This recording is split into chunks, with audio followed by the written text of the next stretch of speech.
अखिलेश यादव जी के परिवार वाले हैं, वह भी उल्टी सीधी बयानबाजी रोज मेरे बारे में करते हैं। मैं भी तय कर लिया हूं कि उनकी गाली का जवाब गाली से नहीं दूंगा। आप सबसे हाथ जोड़ करके प्रार्थना करता हूं, मोदी जी का अपमान करे, चाहे केशव प्रसाद का अपमान करे, चाहे हमारे किसी नेता का अपमान करे, वो आप शब्दों का प्रयोग करेंगे, लेकिन हम अब शब्दों का प्रयोग नहीं करेंगे। हम उनकी गाली का जवाब कमल का। आखिर केशव प्रसाद मौर्य को गाली क्यों दे रहे हैं अखिलेश? अनुप्रिया पटेल भी क्यों पड़ गई हैं उनके पीछे? क्या है पूरा माजरा? आइए जानते हैं पूरी रिपोर्ट में। नमस्कार, आप देख रहे हैं संडे मेल। अभी प्रतापगढ़ की एक रैली में उत्तर प्रदेश के उप मुख्यमंत्री केशव प्रसाद मौर्य का दर्द छलक उठा।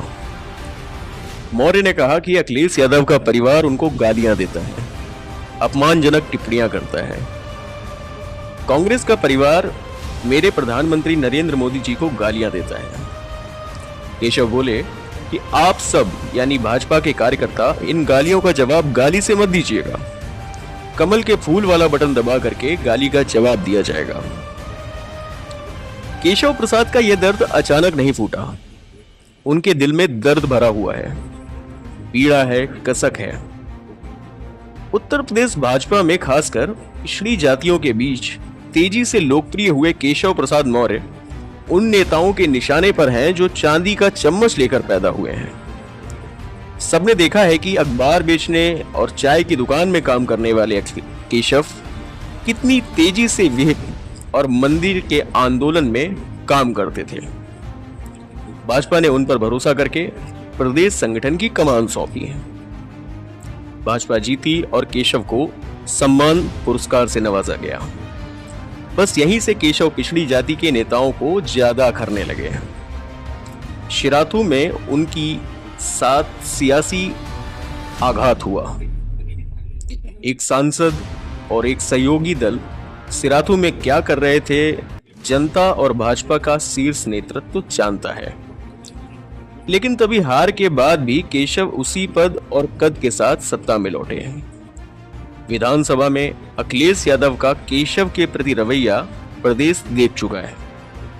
सहयोगी अपना दल के प्रदेश अध्यक्ष रहे पटेल नेता का बयान भी सुन। 17 की बनी थी, 2019 में मुझसे उत्तर प्रदेश की राजधानी लखनऊ में प्रेस वार्ता पार्टी के द्वारा कराया गया। आशीष पटेल जी ने उस प्रेस वार्ता को ऑर्गेनाइज किया था और मुझसे बुलवाया गया कि deputy CM Keshav Prasad Maurya ji party अपना दल को तोड़ने का पूरा प्रयास कर रहे हैं। अपना दल के विधायकों को अपने पास बुला करके बरगला करके पार्टी को खत्म करने का प्रयास कर रहे हैं। तो आशीष पटेल और अनुप्रिया पटेल जी कभी ये नहीं चाहते कि उत्तर प्रदेश में कोई पिछड़े समाज का नेता ऊपर लेवल पे जाए, उभर कर वो सामने आए, बड़ी ताकत के रूप में आए।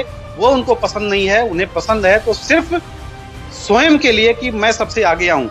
यही कारण रहा पूरे 5 साल वो लोग लगे रहे डिप्टी सीएम साहब के पास पीछे, जो है किसी ना किसी तरीके से उनका पद चला जाए। वो चूंकि पिछड़े समाज से आते हैं, उनको किसी ना किसी तरीके से खत्म किया जाए और हम आगे रहें।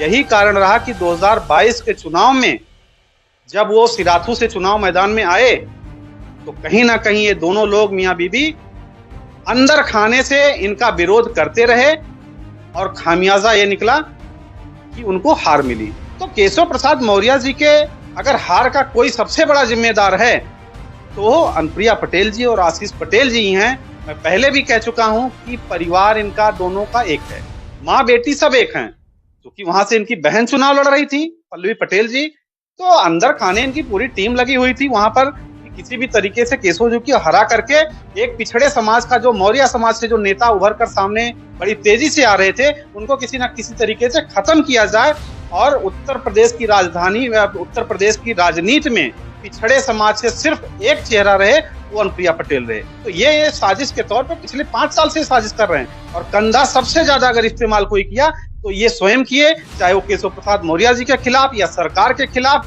या किसी अन्य मामले में। हर बार जहां अब आप अंदाजा लगाइए कि केशव चुनाव क्यों हारे।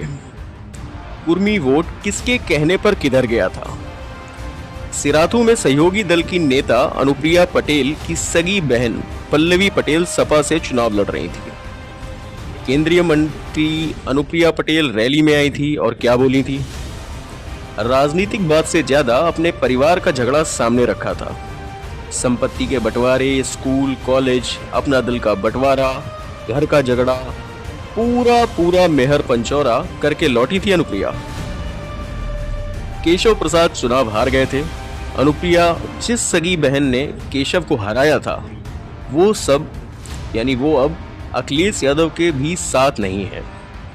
एक सेफ सियासी गलियारा खोज करके हैदराबाद वाले ओवैसी के साथ है। जी हाँ, वही ओवैसी जिनके बारे में आप सभी जानते हैं। जाहिर है कि केशव को हार भी मिली, गालियां भी मिली, तो यह गालियां स्वाभिमान का सवाल बन गई। तो मिर्जापुर का चुनाव दिलचस्प होता हुआ दिखाई दे रहा है। आगे क्या होगा जानने के लिए देखते रहिए संडे मेल।